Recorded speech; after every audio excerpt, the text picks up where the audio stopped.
Yes, we're down the poultry section here. Hello, sir. How's it going? What have we got here? What are these grey lads? That's the only thing. Go to the right one. Silver pencil, Plymouth rocks. Silver, pencil. Plymouth rocks.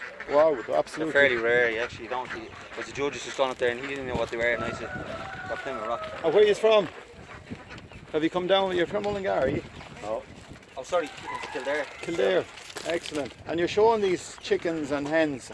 I've actually some inside as well, I'm sure. Brilliant, brilliant. What are these ones here? They're well summers. In the Magnificent. middle, there'd be a brown egg, and then you'd have the normal commercial hybrid, which are the Highliner, or Ginger Range, or whatever you want to call it. There's loads of names on them. Excellent.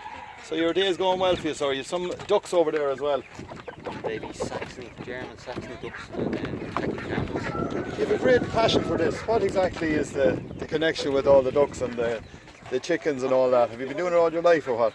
No, just kind of got into it in the last few years, but it would have been the grandmother, it would have been from Red Cross. We always had a few hens out the back garden years ago, Right. so she sent in on all four knees with a candle collecting the eggs out of the back shed. Used to be planking it, going in the dark when you're a kid.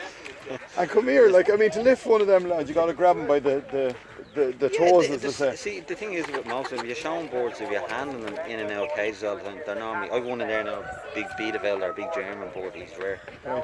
and he's grand. I mean, you could just put him on your hand like that and he'd sit, and then you could pick up the other one, and he'd just go ballistic, and you think you're going to kill him, like, it just screams out half, and like, I was trying to load these up at 6 this morning, and all my neighbours, I'm sure they thought I had a slaughterhouse going next door, but that's...